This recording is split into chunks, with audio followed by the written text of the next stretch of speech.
GLC is now offering a free audio stream of our 24/7 broadcast that we're calling GLC Radio, an online radio station that broadcasts our round-the-clock audio stream on a variety of platforms. GLC Radio gives you the ability to listen to GLC virtually anywhere, through your home or office computer, or on the go with a mobile device. You can access GLC Radio through our website or by searching for God's Learning Channel through iTunes Internet Radio, TuneInRadio.com, or on Shoutcast.com.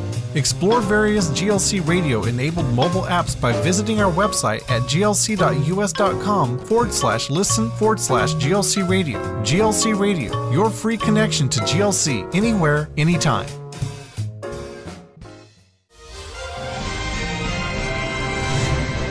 Well, it's 10 o'clock Friday evening that you're watching this because we hope you caught the double portion of Parsha. Torah portion. The Torah portion with Sandra Veras, that's right. Yeah. So, and one thing I know, reading the letters that we get in here, last night I had more appreciation for GLC than you could ever imagine. Why? Well, I was trying to watch what was going on that was making the headlines the day before on all the networks out in Ferguson? Ferguson, Missouri, where they had those two policemen shot. So last night I turned over to Fox and they were showing crowds and milling. I thought, wow, I don't want to watch that again. So I turned over to CNN, and I'm proud of CNN. They had... That's the first time I have ever heard those words come out of your mouth. It's the first time they were doing some honest reporting. What happened? They had a pastor on, a black pastor. And he says, you'll notice all the crowd's gone. The black pastors and the pastors of that town all got together and told their congregation, you come down in front of the police station. We're going to pray for this town and for the people. They did, and then one of them says, okay, now hug somebody and go home. And so the whole crowd just dispersed. And, wow. And that was on CNN. And I turned over to Fox, and I thought, wait a minute, what's going on there? Well, Fox had the crowds up, but it was from the night before. They didn't say that. Mm-hmm. You know, Dad, it's really important what you're saying, not only what CNN was reporting, but the fact that pastors in this nation still have such a strong voice. Yep. They do. You know, throughout history, the pastors have had such a strong voice, right. which is why we have gotten so far away from the roots of our faith, why Christians, for the most part, don't understand how we're to be grafted in to Israel, the land, and the people. We just don't get that. But it's because there were some really bad teachings that crept in to the church, and that was the only media that was known for a couple thousand years. And so now, when we know we are so coming to the end, you know, people have been saying for a long, long time that the Messiah was going to come.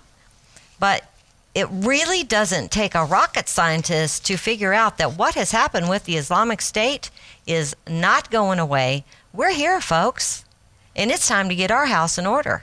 We don't want to be the one who, even though we know what Scripture says, is caught with no oil in our lamp. That's right. We don't want to be the one who is going about our life as though nothing's happening. We're the ones who are supposed to be responsible. That's right. And pastors, I'm talking to you especially. You're responsible to your congregations. Just as we're responsible to you. That's right. I got to tell one more story. You know, we've been working on the Lubbock transmitter to keep it on the air and to get the money for the parts.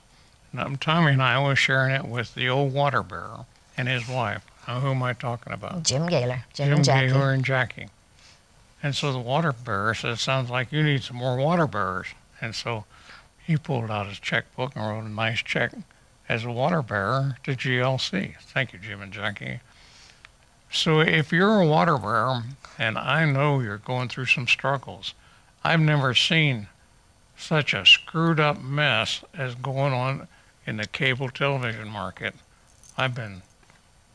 Amy came in and said, "Dad, you're pulling your hair out." Well, I really wouldn't. I just scratching my head about. Ready to scream. Yeah. And it's just like one place that is just driving me wild because I can count, I think, 5 different cable companies that own the right to go into Clayton, New Mexico. But it seems like every time there's another turnover. I talked to the sweetest lady in Guyman, Oklahoma this past week at, what's the name of that? Panhandle up there, cable, telephone company. And she says, "You know what we like about GLC is you don't charge us for your programming. We're so glad to get it into people's homes." Yeah, and see, most people would be really amazed to know that cable companies actually have to pay for whoever they're airing. Yeah. You know? That's why people aren't allowed to just air GLC however they want to. They actually have to have a retransmission agreement with us to do that. But you know what? We're so happy to get on anything that, we'll sign it. Just tell us who you are. Okay, well. Okay, now, before you move away from that, though, we had a letter, I think we read it last week from someone. I'll never forget this for as long as I live. I'm not a Christian. Yeah. But I'm loving your update news. I've got to tell you, we are getting so much response on this program because this is where, as Paul Harvey would say, you get to hear the rest of the story. Right. And so, thank you so much for your outpouring of gratitude for this program because it's a lot of work. But you know what? Mom and I read articles and we're just like, we don't have time to fit everything in. So we need a 2-hour news program. Forget it. Forget You know what it. it reminds me of, though? 32 years ago when we started this, it was so exciting because there's so many different things going on. And It pales in comparison to today. Oh, it does. Yeah, It is. yeah.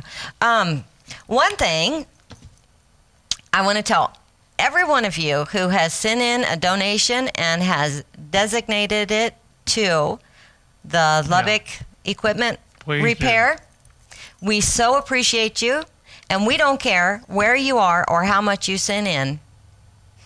We have made note of it, and labels have been printed because you are getting one of Barry Wagner's books. Thank you so much.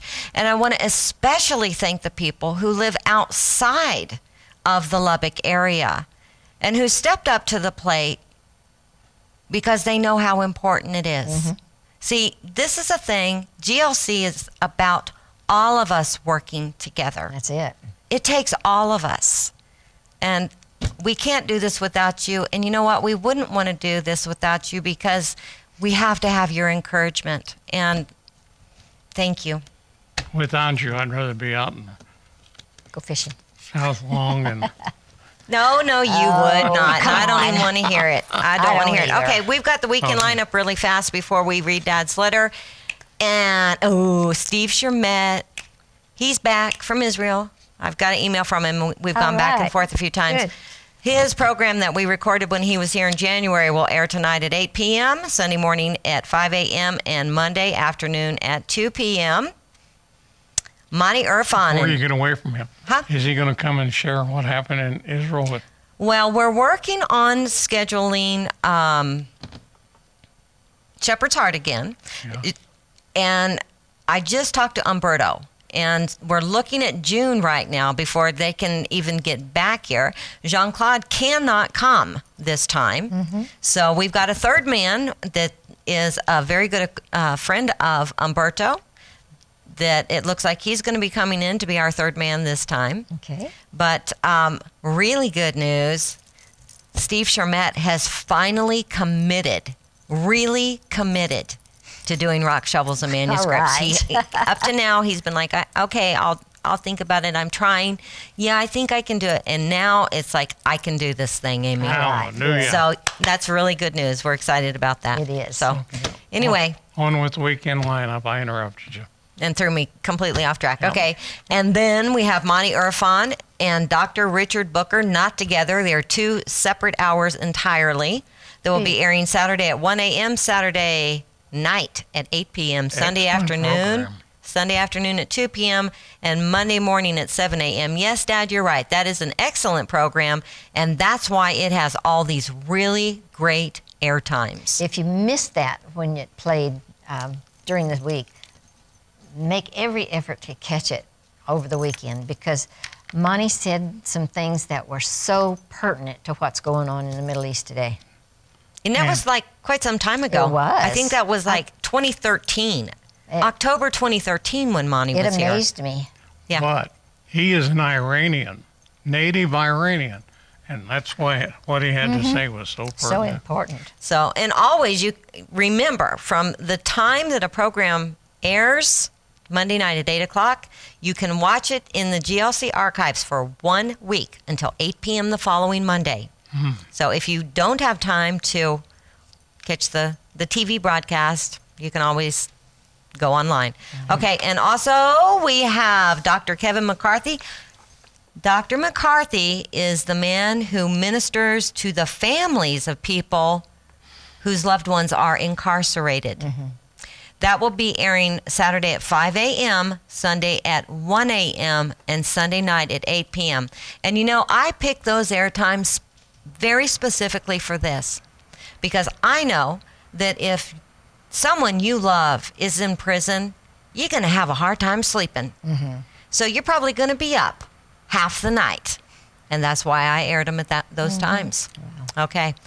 And then Jean-Claude Chauvin and his little French boots, Saturday afternoon at 2 p.m., Monday at 1 a.m. Primarily, he's talking about his book on salvation. Are you really saved, or are you on probation? From what I've seen of the book, it's really great. We've had quite a few orders for that book. In fact, we've run out, and hopefully the new shipment came in today. Better make sure you're not on probation. Okay. The hour's getting late. You ready for that letter? Yeah, we're going to try it. Hello, GLC crew. My name is Rudy, and I live in Colorado City, Texas. I watch GLC on Channel 17 from the Dish Network Company. I have been watching you all for about 3 years now. There is so much I would like to write it, but I had better get to the point. I really enjoy watching all of the live, all of the lineup on your station. Would you go ahead? I've been working on that stupid computer and I can't see. Till your eyes are crossed. Well, from rocks, shovels, and manuscripts, Light of the Southwest, to Update News. I know it will be tough for Steve to continue the show without Rick. They really were on to something good there. So I know Steve will do the best he can to keep up the hard work for the show. I hope you all know how much your sacrifice is admired and appreciated out here in the world. Update News is such a great source to get all of the latest happenings in Israel. GLC needs more contacts there to help us with the stories that are surely to happen soon.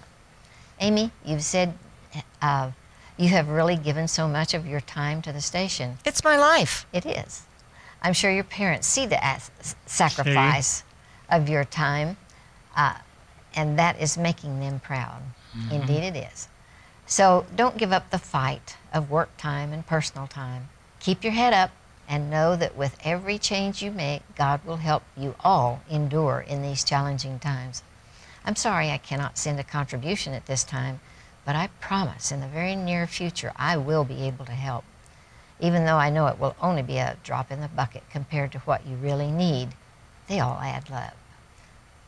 And that's sincerely, Rudy in Colorado City. You're so right, Rudy. All those raindrops add up to a flood. Yes, they sure do. And you know what? Thank you, Rudy. That was very, very sweet of you. And that's the kind of encouragement I'm talking about that we can't do without. Amen. Your words mean more to me than if you would have sent in $5,000. Honestly. And Maybe you know, 50,000, but we'll debate. Okay, there's a difference between me and Dad.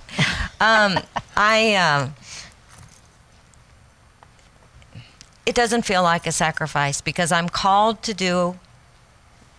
doing what God has called me to do. And it never feels like a sacrifice. I mean, ask Barry Wagner of Ezra International. He's working almost round the clock doing what he does as well. And it's not a sacrifice. It's just like, thank you, Father, for the privilege of getting to do something for you. It's amazing. My devotion falls right into that. No way. It does. It says, he named it, Bill Wilson of the Daily Jot. He said, though darkness is upon us, be encouraged. These are tough times, and they seem to be getting worse. Many people are wondering what God would have them do. Who? I will say that nothing worth attaining comes without the temptation of despair in some form. When you're on the verge of walking into your calling, of doing what the Lord wants you to do, there will be Satan's temptation that you're not worthy, whispering in your ear, what if? Or, this will befall you. This kind of temptation can paralyze and prevent you if you give in to it. Remember 2 Timothy 1:7? For God has not given us a spirit of fear, but of power and of love and of a sound mind. We are, as Paul writes in Ephesians 6, to open our mouths boldly to make known the mystery of the gospel. Yes, you can. The Lord has formed your most inward parts and wove you in your mother's womb. And as Psalm 193:14 says, I will praise you, for I am fearfully and wonderfully made. Marvelous are thy works, and that my soul knows right well. You are called by the Lord right where you are. As in 1 Corinthians 7:23 and 24, you're bought with a price. So don't be a servant of men. Brethren, let every man, wherein he is called, therein abide with God. Yes, do what you do unto God, for he is the author and finisher of your faith. So what you do, do unto him, and you'll find joy in it. So many people put so much time into finding their calling that they're paralyzed in doing. There, once again, is that temptation of despair. And then Bill says, at one point in my life, nothing seemed to be going well. There wasn't much work. It seemed that my wheels were spinning, but I wasn't going anywhere. My wife gave me this verse in Proverbs 18:16. A man's gift makes room for him and brings him before great men. At that point, things were so bad that I wasn't sure what the Lord really wanted me to do, but I did have a God-given gift, as said in James 1:17. Every good gift and every perfect gift is from above and comes down from the Father of lights, with whom is no variableness, neither shadow of turning. Mine is a gift of communication, specifically writing.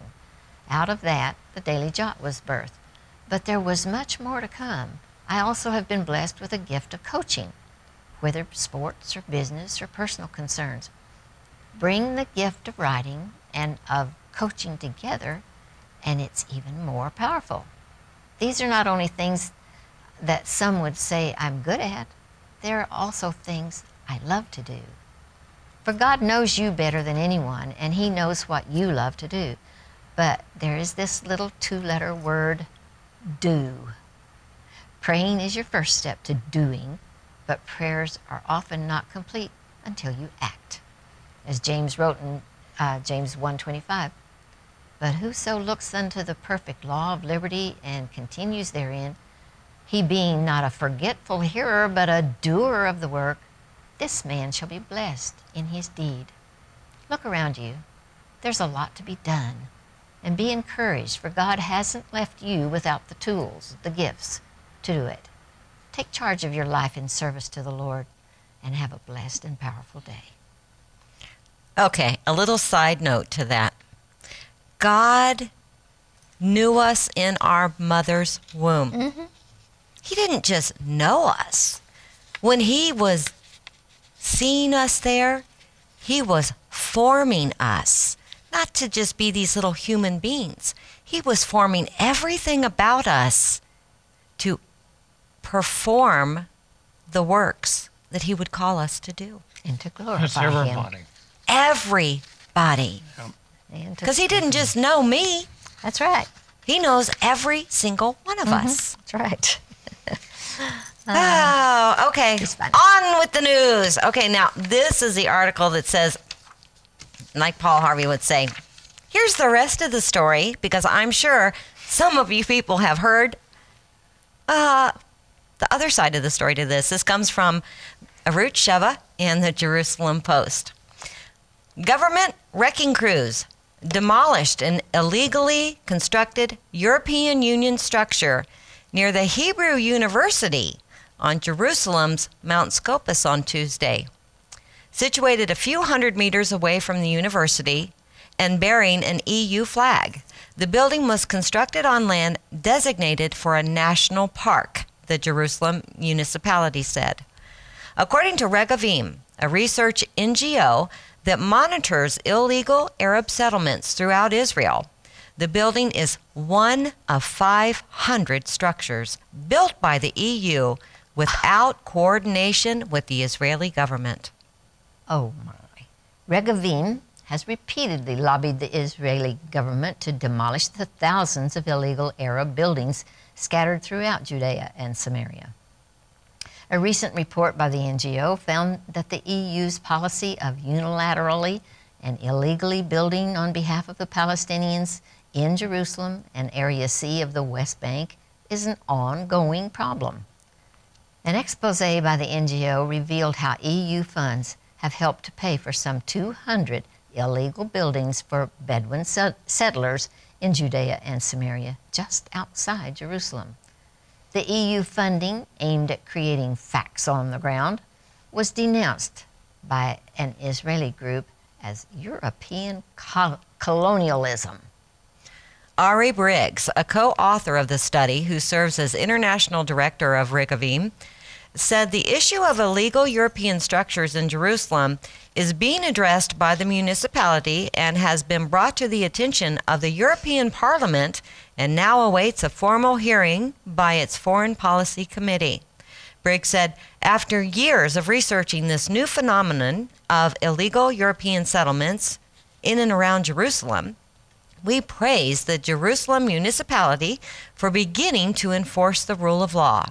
We see this action of demolition as a direct consequence of the recent Regavim expose on the subject and call on the government of Israel to find an immediate solution for the other 499 structures that we have identified as illegal EU settlements.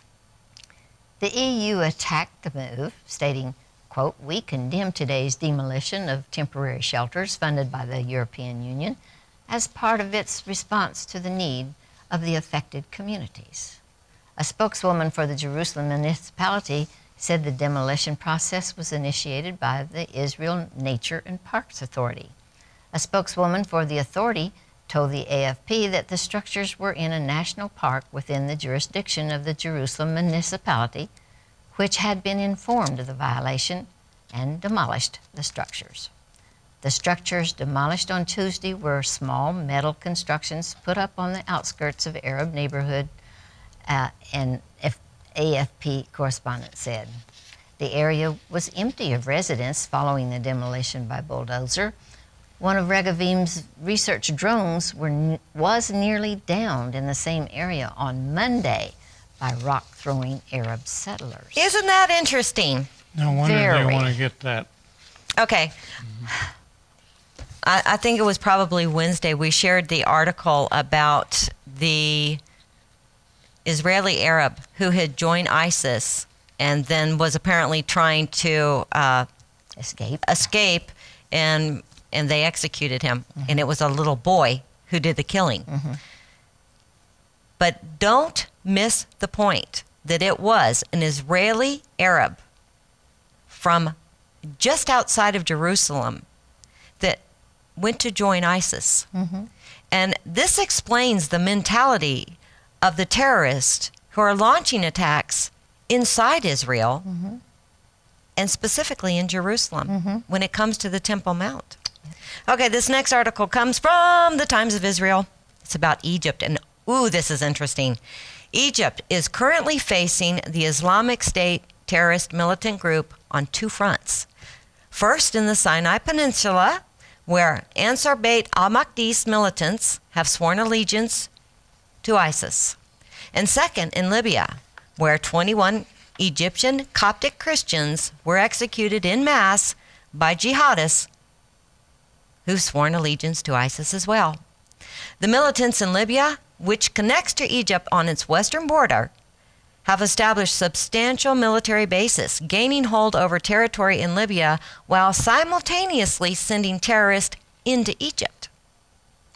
Yet it's precisely during these difficult days for the Egyptians that Washington is delaying military assistance deliveries to Cairo, even as the White House and State Department preach in praise of the war against the Islamic State group. As it turns out, although the U.S. administration recently agreed to provide the Egyptian Air Force with Apache attack helicopters, it has been making it increasingly difficult for Cairo to make additional military purchases. One case in point is the U.S. delay of the shipment of tanks, spare parts, and other weapons that the Egyptian army desperately needs in its war against the Islamic State. Well, on Monday, Egyptian President el-Sisi was asked what he and the other Arab allies thought of U.S. leadership in the region. It's hard to put his response in words, mainly due to his prolonged silence. Difficult question, he said, after some moments, while his body language expressed contempt and disgust. The suspending of U.S. equipment and arms was an indicator for the public that the United States is not standing by the Egyptians, he said. According to an Egyptian official, the formal explanation is that Cairo does not respect human rights. That's possible, but Egyptians cannot figure out how the Americans are prioritizing. Was the Muslim Brotherhood more respectful of human rights? Or the Iranian regime? Or the Islamic State and its friends? Why is Egypt, which has become a vital player in the war against Islamic extremism and Islamic State expansionism, being punished by the Americans? The vast majority of terror attacks these days are being carried out in the northeastern tip of the Sinai Peninsula, near the Gaza border. In the rest of the Sinai, there are rarely any security incidents. The areas of the attacks and the proximity to the Gaza border raise strong suspicion in Egypt that the Sinai terrorists are receiving significant assistance from Hamas in the Gaza Strip. This, in essence, is the source of the blatant hostility between Hamas and the Egyptian administration. It's no secret that terrorists in the Sinai receive weapons from Gaza and train there. The constant campaign by the Egyptian military to destroy tunnels linking the Gaza Strip and the Sinai continues. Egyptian intelligence is aware that Hamas fighters are overseeing efforts to rebuild the tunnels and that partially destroyed tunnels are used by Hamas to dig new ones. And all the while, maritime smuggling continues. Hamas-Cairo communications have been significantly reduced recently. At the end of February, an Egyptian court ruled that all of Hamas, including its political wing, was a terrorist organization. The verdict came after an earlier decision that classified Hamas's military wing, the Izz al-Din al-Qassam Brigades, as a terrorist group. Egypt is maintaining communication channels with Hamas leaders considered moderate, namely Musa Abu Marzouk and Ismail Haniyeh. However, communication with organizations, military wings, and other officials has been severed. So they're getting it on both sides, folks, and we're not doing much to help them. Time to contact your senators and congressmen once again and tell them, get in there and help Egypt now. Egypt and Israel. Release the military equipment that they need. Hey, Shabbat Shalom. We sure do love you. Yes, and we know you'll be praying for the peace of Jerusalem. God bless you.